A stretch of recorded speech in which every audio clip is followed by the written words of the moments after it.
ప్రజలందరూ బాగుండాలి. Start journey with smile. Be happy. Venkatagiri పట్టణంలోని ఎన్జీఆర్ భవనంలో వైసీపీ ఎమ్మెల్యే అభ్యర్థి నేదురుమల్లి రామ్కుమార్ రెడ్డి ఆధ్వర్యంలో సమావేశం జరిగింది. ఈ సమావేశానికి ప్రజాప్రతినిధులు, సీనియర్ నాయకులు పాల్గొన్నారు.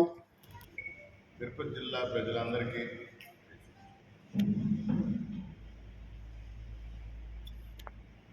వైఎస్ఆర్ కాంగ్రెస్ పార్టీ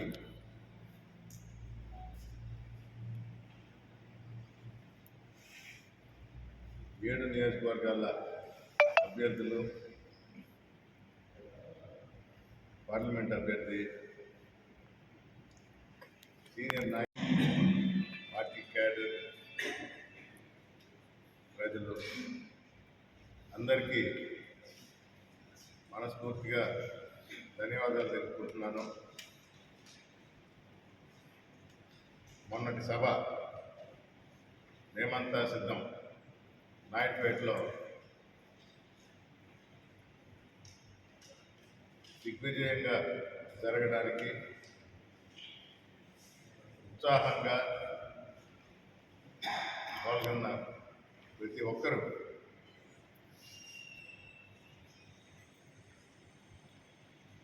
ఒక బూస్టర్ డోస్ లాగా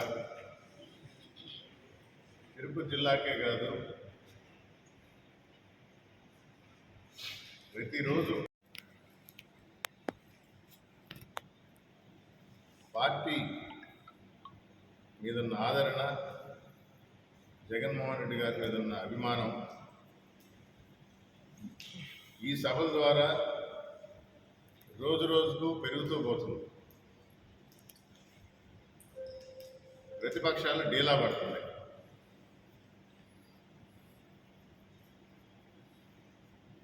ఒక సీనియర్ విశ్లేషకుడు చెప్పాడు,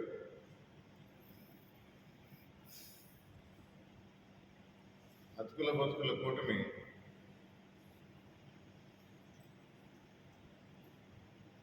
బీజేపీతో మూడో కూటమి అభ్యర్థిగా చేరినప్పుడు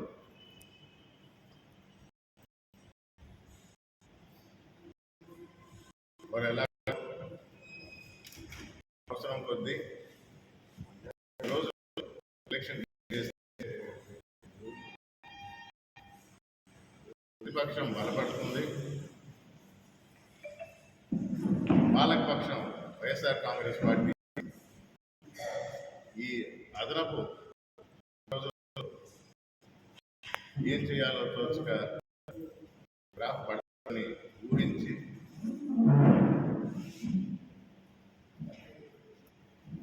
అందరూ మొదటి ఫేజ్లోనే ఉంటుందని ఎలక్షన్ నిర్ణయం అయినా ఒక నెల రోజులు అదనంగా ప్రతిపక్షానికి వచ్చిందని సంబరాలు చేసుకున్నారు.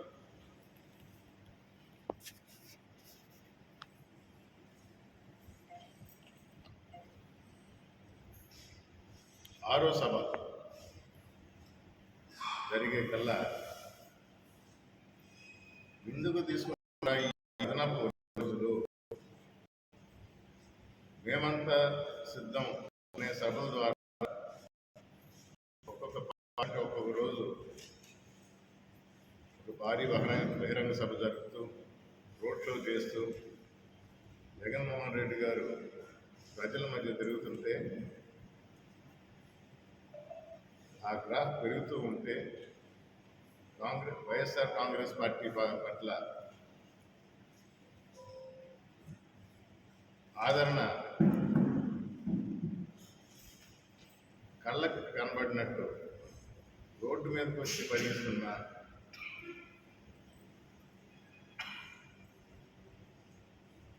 నలభై 41 డిగ్రీల ఎండలో వెన్నెల్లో కూర్చున్నట్లు గంటల తరబడి ఆయన చూడడానికి వచ్చి నిరీక్షిస్తూ వచ్చిన తర్వాత వారి ఉత్సాహం, వారి కేరింతలు చూస్తుంటే 151 కన్నా తప్పకుండా సీట్లు పెరుగుతాయి. ఆ నాయకుడు చెప్తున్నట్టు వై నాట్ 175 అనేది కూడా రీచ్ అవుతామనే నమ్మకం కలుగుతుంది.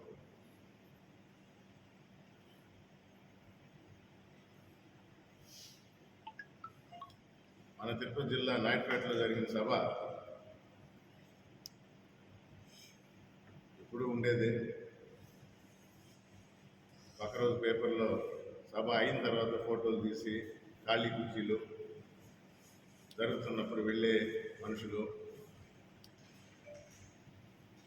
స్టేజ్ మీద నుంచి చూసినప్పుడు ఒక్కరంటే ఒక్కరు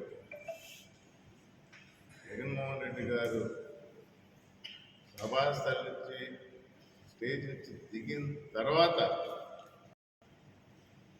అది కూడా ఎందుకు కదిలారంటే బస్సు అమ్మడి పరిగెత్తారు.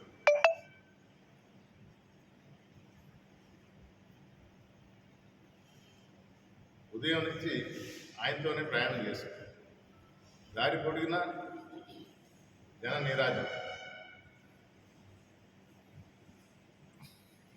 మెయిన్ టౌన్లో ఎయిర్పేట్ కానీ జంక్షన్ కాళహస్తి కానీ విపరీతమైన జనం. వీరందరూ మళ్ళా మీటింగ్కి రాలా. మీటింగ్ దగ్గర ఉన్నది వేరు. ఇంకా చెప్పాలంటే మీటింగ్ తర్వాత రాత్రి 8:30 ప్రాంతంలో గూడూరులో ఘనస్వాగతం పలికారు.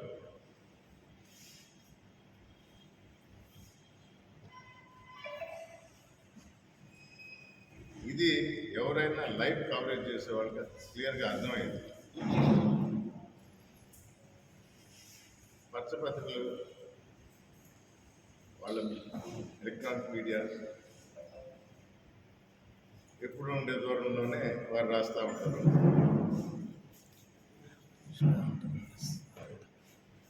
మాయ మాటలు, 3D ఇమేజెస్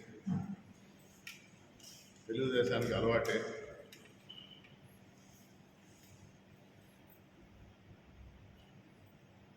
ప్రజలకు మేము ఒకటే చెప్పింది, రేపు వచ్చి ఇస్తానన్న వాడిని నమ్ముతారా, ఈరోజు ఇస్తున్న వాడిని నమ్ముతారా? ఎవరైనా ఈరోజు ఇచ్చేవాడిని నమ్ముతారు. అందులో రేపు వచ్చి ఇస్తాను అన్న మనిషి ఇప్పటికే 2 సార్లు మాట మీద నిలబడలేదు. మేనిఫెస్టోనే మాయం చేశారు. మరి ప్రజలు ఎందుకు నమ్ముతారు? ప్రజలు ఎందుకు మర్చిపోతారు?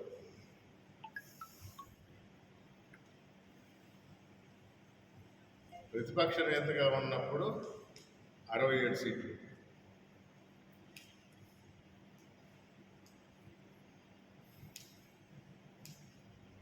నాలుగు పేజీల మేనిఫెస్టో ఇస్తే 151 సీట్లు. మేనిఫెస్టోలో ఉన్న ప్రతిదీ మాట మీద నిలబెట్టి మాట నిలుపుకొని కరోనా కాలంలో కూడా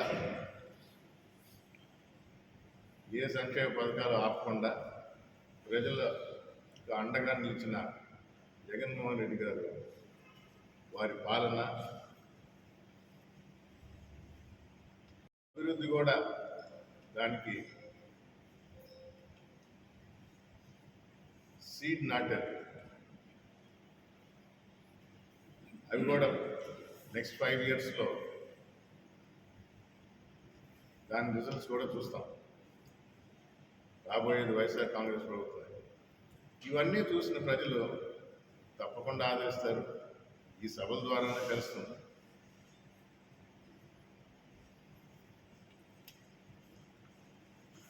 గాంధీ గారి కలలు కన్న గ్రామ స్వరాజ్యం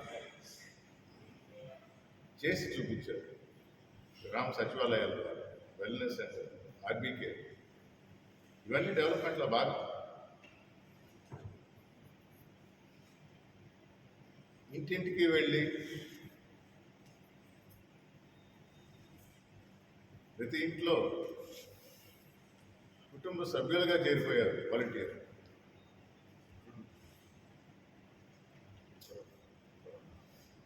ఈ 2 వ్యవస్థలే చాలు జగన్మోహన్ రెడ్డి గారికి ప్రజల పట్ల ఉన్న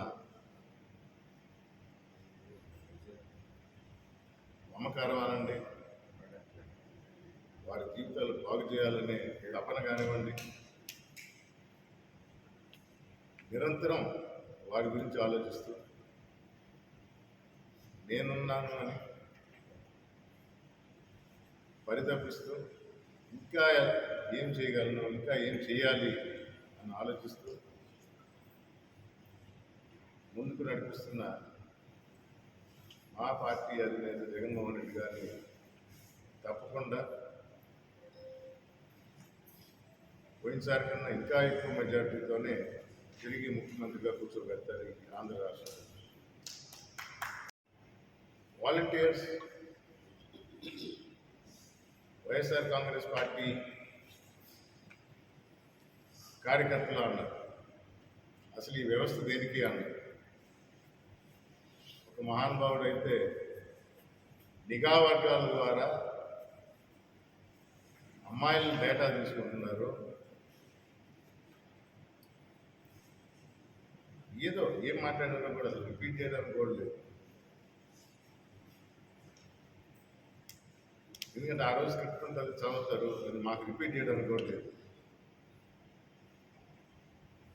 ఈ వ్యవస్థ అనవసరం అన్నారు ఒకరు.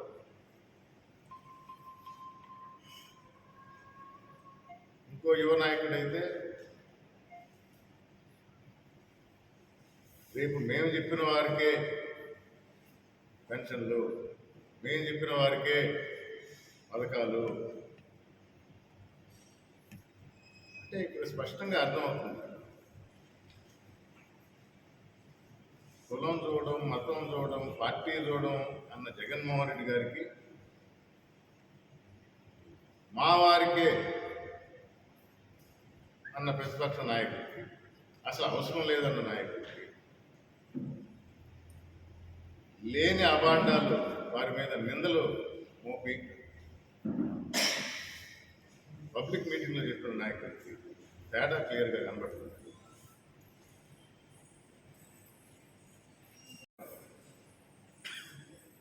మళ్ళా కొంచెం భయపడతాం, లేదు కొనసాగిస్తాం.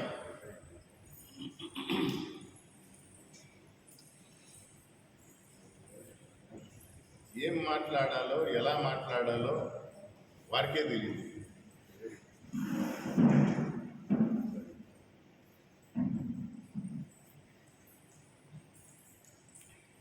జగన్మోహన్ రెడ్డి గారు గుర్తించారు. వాలంటీర్ యొక్క విలువని ప్రపంచానికి చాటి చెప్పారు. ఆంధ్ర రాష్ట్రం కాదు, మంగళగిరి టౌన్లో ఉన్న పేద ప్రజలకు కాదు, భారతదేశానికి కాదు, ప్రపంచానికే చాటి చెప్పారు.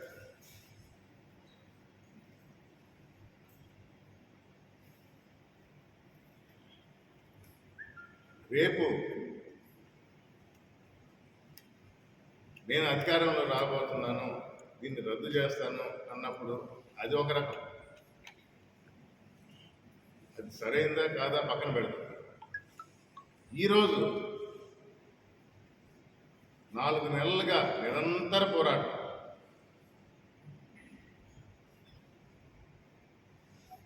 వికలాంగులకు, వృద్ధులకు అందుతున్న పెన్షన్ వీరి ద్వారా అందకూడదు.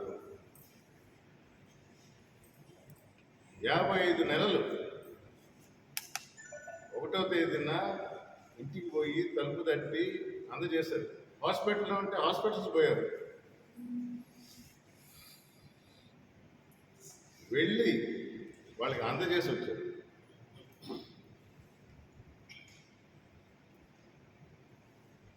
మంచి ఎండాకాలంలో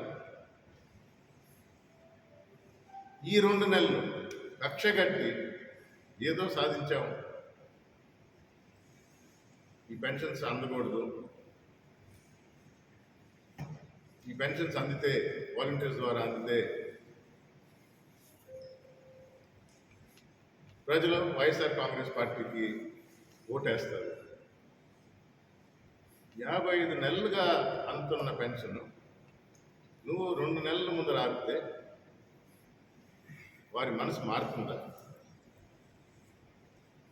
ఇంకా కృతనిశ్చయంతో ఉన్నారు. చంద్రబాబు గారిని శాపనార్థాలు పెడుతున్నారు.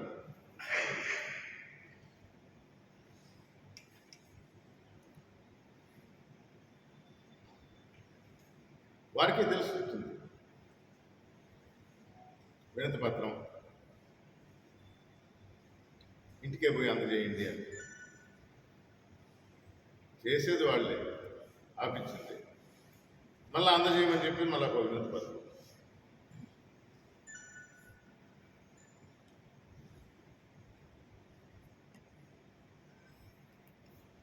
ఉపయోగించుకోవటం లేదు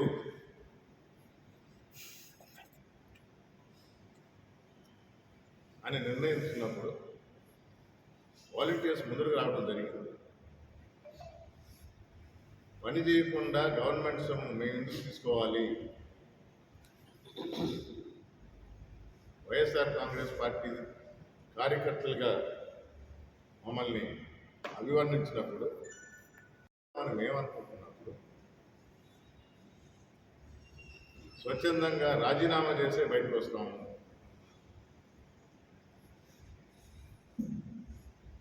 ఈ గుర్తింపు జగన్మోహన్ రెడ్డి గారు ఇచ్చారు. మొన్నటికి మొన్న ఒక కుర్రాడు ఆ బస్సు వెంట పరిగెత్తే గ్రౌండ్లో చెప్పులు లేవు, చొక్కా జరిగిపోయింది, ఫోటో తీసుకున్నారని సస్పెండ్ చేశారు. అది ఒక ఉద్యోగిగా గవర్నమెంట్ పరంగా వారు చేయాల్సిన పని వాళ్ళు చేశారు. ఎవరు లెక్క చేయటం తెలుసుంటే ఇంకా ముందరే రిజైన్ చేస్తారు. వీరందరికీ ఆంధ్ర రాష్ట్ర వాలంటీర్లు ఉన్న వారు ప్రతి ఒక్కరికి ఎలాంటి ఇబ్బంది లేకుండా నేనున్నానని మొన్న నాయుడుపేటలోనే జగన్మోహన్ రెడ్డి గారు హామీ ఇవ్వటం జరిగింది. దానికి సంబంధించింది మొదటి సంతకం తిరిగి ముఖ్యమంత్రిగా స్వీకారం చేసిన తర్వాత, ప్రమాణ స్వీకారం చేసిన తర్వాత మొదటి సంతకం వాలంటీర్స్కి సంబంధించిందే ఉంటుందని వారు చెప్పడం జరిగింది. ఇది జగన్మోహన్ రెడ్డి గారికి ఉన్న నిబద్ధత, పేద ప్రజల పట్ల ఉన్న ఆయన మమకారం గారి కష్టాలు చూస్తుంటే వర్ణాతీతం. ఒక స్టేట్మెంట్ ఇస్తాడు ఒక నాయకుడు, పోయి ఆదుకోండి అని. ఆయన ఎక్కడున్నాడు? హైదరాబాద్కి వెళ్ళిపోయాడు.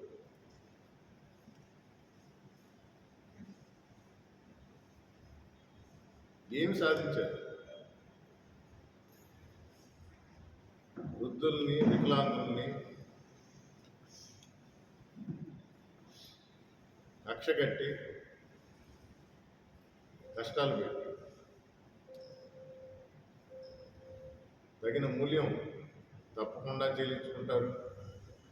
రేపు రాబోయే ఎలక్షన్లో ప్రజలు సరైన బుద్ధి చెప్తారు ఈ కూటమిని నమ్ముతూ